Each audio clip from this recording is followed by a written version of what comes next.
Hey everyone, welcome to This Explainer. If you felt the ground completely shifting beneath your digital strategy lately, or maybe you've just noticed your traffic patterns acting kind of weird, well, trust me, you are definitely not alone. Today, we're diving into a massive paradigm shift.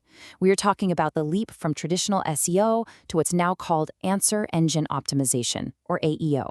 Let's get right into it. Okay, let's dive into this. There is a profoundly important insight here.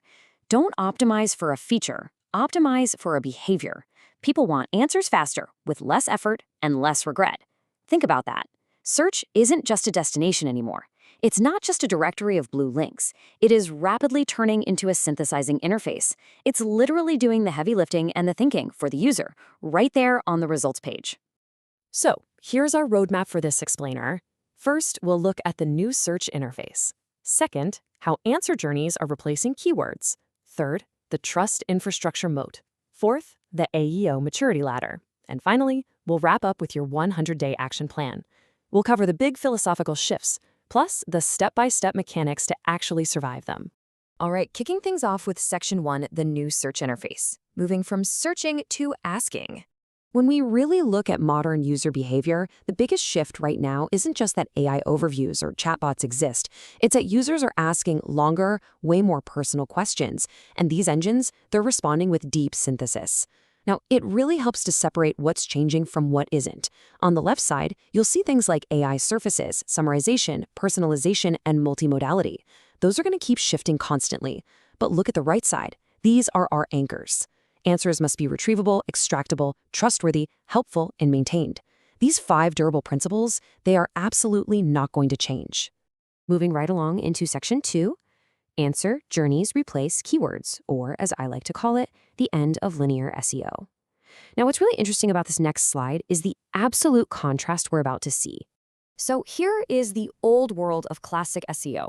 It went keyword to page to ranking to click. That's it. It was incredibly simple, and it was entirely linear. The whole game, literally the entire industry, was focused solely on capturing a single click to one specific landing page. You optimized for a term, you got the rank, and you crossed your fingers that they clicked. But wow, contrast that with the new AEO sequence. Question, answer, follow-ups, decision, and finally, action. This is a total game changer. The crucial takeaway here is that your content now has to be designed like a guided conversation. If your content library can't support these multi-turn, back-and-forth follow-up conversations, moving from definitions to comparisons to scenarios to proof, well, the search engines are just going to naturally route users to a competitor who can. And remember, AMEO isn't just about text anymore. We have to think about minimum multimodal readiness. Users are asking engines things like, hey, show me what this looks like, or is this the right size? To handle those kinds of queries, you absolutely need clear visuals that actually explain differences. You need summary tables for key decisions, specific captions that define what the image is proving, and internal links connecting those visuals back to your full answers. Basically, visuals aren't just decoration anymore. They are retrievable data. Which brings us to a really critical new mechanic: agentic experiences. Right now, AI systems are transitioning from simply answering questions to actively helping users complete tasks. We're talking choosing, planning, booking, purchasing, the whole shebang. They're evolving into active agents, and those agents need structured building blocks from us to help users take concrete actions. And because of that agentic evolution, your tools and calculators become a massive strategic moat. They literally convert user uncertainty into a confident next step. Look, while an AI can generate endless paragraphs of text and summarize existing information all day long, it cannot replicate your proprietary tools. Checklists, selectors, calculators, these are unique, highly valuable conversion bridges that AI just can't fake. All right, let's pivot to Section 3, the trust infrastructure moat. Moving beyond mere content volume. To actually step away from the old habit of churning out endless content volume, you need to build 3 durable assets. First up, your answer library. These are your structured pages, hubs, and FAQs. Second, your proof library. Think methodology, case studies, and benchmarks. And third, your reputation layer, so PR, third-party mentions, and community. When these 3 assets, answer, proof, and reputation, all work together, you build this incredible ecosystem that engines will repeatedly reuse and cite for years to come. Okay, time to get super actionable. Welcome to Section 4, the AEO maturity ladder. Let's find out, where do you actually stand? So we've got a very clear maturity model here with 4 levels. Level 1 is present. You show up sometimes, but you really need to fix basic answer structure and eligibility. Level 2 is reusable. You're getting cited more consistently, so your next step is building out those proof assets. Level 3 is trusted. You've officially become a category reference, meaning it's time to scale up topic kits and PR. And at the very top, Level 4 is preferred. You are the default source across the engines, and your job now is to build out proprietary tools and data. Listen, the gap between just being present and becoming preferred is widening every single quarter. It takes deliberate action to climb this ladder. And this brilliantly illustrates exactly why we need Section 5, your 100-day action plan. Let's look at the blueprint. Putting this into practice starts right inside your own walls with an internal AEO pledge. This means committing to publishing clear answers instantly on the first screen.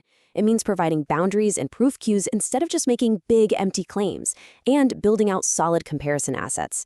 It also involves maintaining a highly citable proof library, actually using community questions as product research for your answers, and measuring your success using citation share. To get consistent visibility outside in the search engines, you absolutely have to have operational consistency inside. Here's how this breaks down into a really structured 100-day sprint. Days 1 through 30, that's your foundation. You're tracking queries, upgrading 10 to 20 key pages to a minimum answer standard, and fixing any major indexing issues. Then, days 31 to 60 focus entirely on topic kits. You produce the kits, launch a community feedback loop, and start building a quote bank for PR.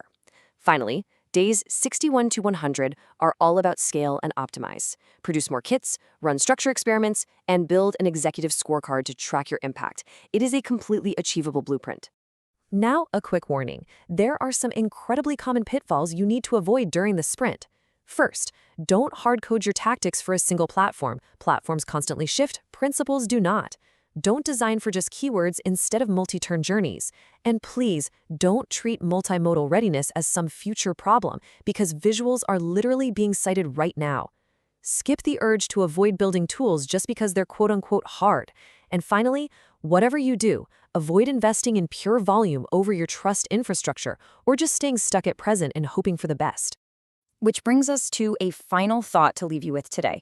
If search becomes a full answering interface tomorrow, is your brand a trusted answer? Or are you just another lost link? Figuring out exactly where you stand on that maturity ladder is your first step. Thanks so much for joining me on this explainer.